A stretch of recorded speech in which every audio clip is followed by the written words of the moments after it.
Hi, this is XILENT, straight out of Bass Island, Italy, Milan. Big ups.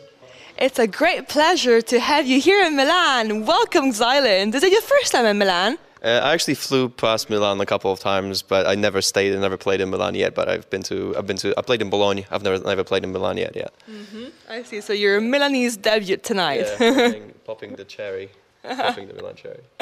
Okay, so we've been premiering some tunes from your new EP, Touch Sound, here on Bass Island. Well, the EP is amazing, and I had no doubts about it because I really loved your previous one. So you've gone back to dubstep and electro, and we see your first attempt of drum step.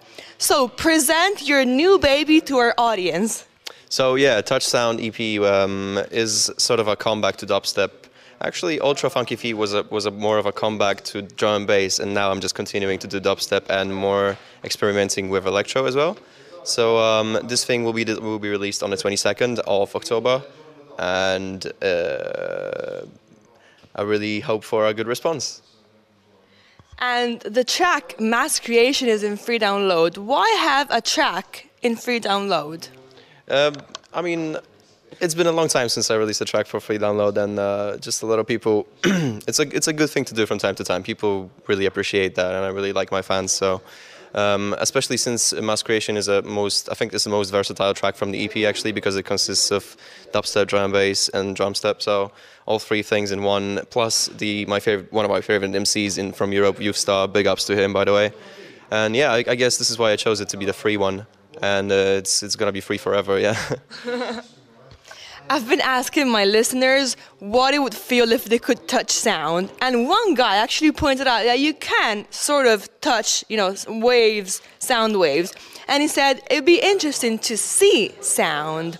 So if you could actually see sound, what would it look like? There was this guy jumping from 35 kilometers this couple of days ago, wasn't he? From a balloon, and they were expecting if he crushes the sound barrier, which is I think 1,200 kilometers an hour, they would see sort of an aura around him, which I guess is the sound itself. I'm not sure if I'm speaking bullcrap right now, but it might be. It might be legit. But I guess it's waves, right? So we would see just waves of wind, whatever particles are in air. This is what the sound would just bring them up and down. So sound doesn't really exist in a physical form. It has to have some particles like dust or whatever. This is what we would see, right? I'm not a physicist, but I guess this is what it would look like. And like poetically, what would it look like? Sound, poetically, Jesus, I cannot really figure out something on a quick run. Poetically, sound would look like an aura of bliss. Good answer, good answer. Some people say you have actually created an ultra funk genre. What do you respond to that? At first, it was just the name of the EP, so everybody, thought it's like I'm trying to create a genre. So everybody started calling it a subgenre of neurofunk drum and bass, which is just silly. But I found it funny, so I just it's a subgenre of drum and bass. Let's call it that. And they actually took it seriously, so it wasn't a good thing to laugh about it. But now I'm just wondering if I name my next EP. Angel Step. If they're gonna call it the next genre, we're just gonna see. Let's do that. Actually, I'm just gonna do that. I think it's quite nice though. I like the ultra funk genre. It's quite a nice name for a genre. It's just a style. Every producer has a style, and it's just the name of the EP. There's nothing genre specific about it. It's just a style. But it has your touch, so in a way. It's interesting how many artists have been just jumping on the wagon of ultra funk, which is, just maybe a bit of a brighter style of drum and bass. It's not a genre, but it's a style. And it's interesting how many producers just approach me to notice their stuff, and I just sometimes go to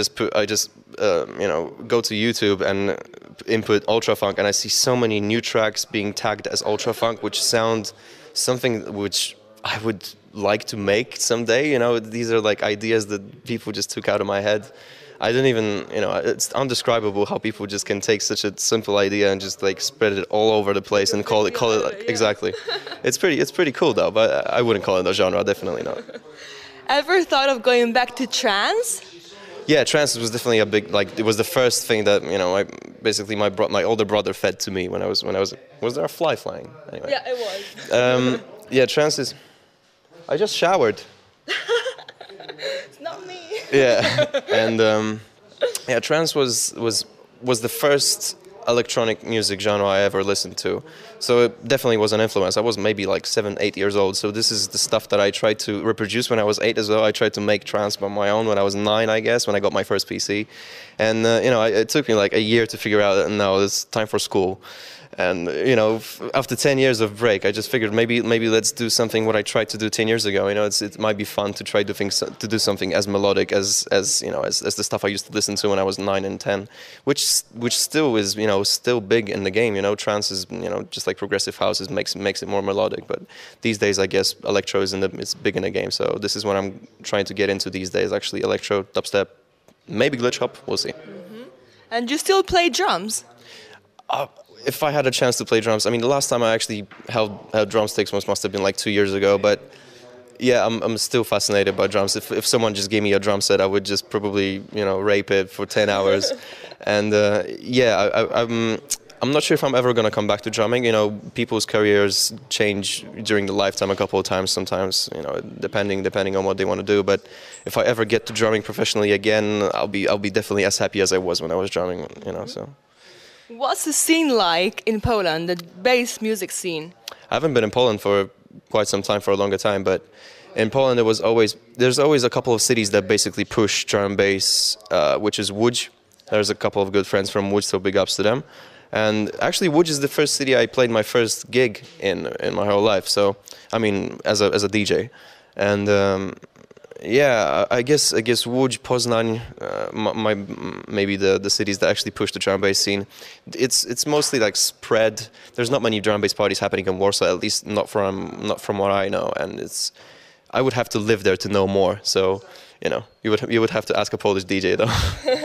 I see. I know that you made your first tracks just with a laptop and headphones. Yeah. Now you have your own studio, right? Yes, now it's a bit more. It's not a studio. It's still a PC with some equipment and interface. But I'm just trying to, you know, as soon as I settle in a flat that I know I want to stay for longer than 6 months in, I would definitely, you know, rebuild my studio, make it more complex, sophisticated, so that I can make more faster and more efficient. But yeah, I did start with a really bad laptop and headphones that weren't even industry standard, and that's the equipment I made the Choose Me track on, which, you know, I'm pretty surprised how big it got. But yeah, and yeah, I guess so. That's the thing, you get encouraged that you can actually make tracks on the run. If you're, like, for example, in a hotel, you could still have your laptop and headphones and still be able to produce something, you know, something really that people really like, and it will be quality. So you just need to have the time and the, you know.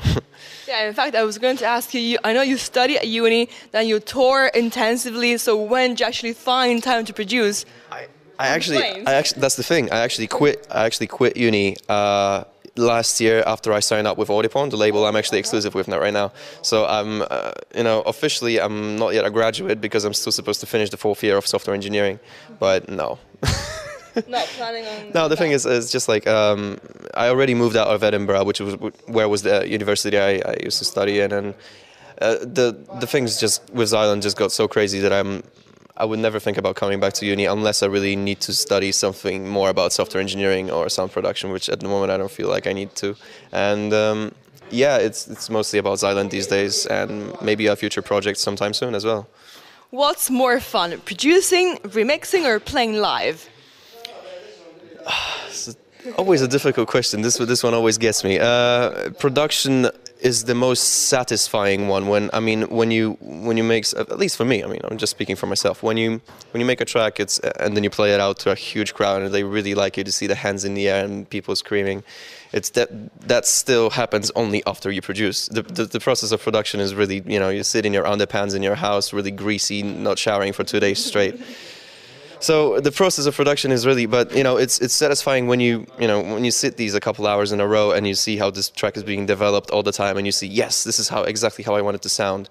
Remixing is exactly like producing, so you know, it's just like taking someone else's idea and interpreting in your own way, which is always fun, depending on what big of a label you're dealing with. For example, if I recently remixed the Katy Perry track officially for the promo, and the quality of the vocal sample was just amazing. It's just superb. It was such a pleasure to work with it, and it's always depends on what you're actually producing and how many ideas you have at the moment. But DJing is the essential, is the ultimate thing that happens, and you really see that everything you've produced and remixed so far works. The cherry on the cake. Exactly. Very good. Thank you very much. Thank you so much. And yeah, big ups to Italy, Milan, and Bass Island. Yes. Yes. Thank you. Thank you.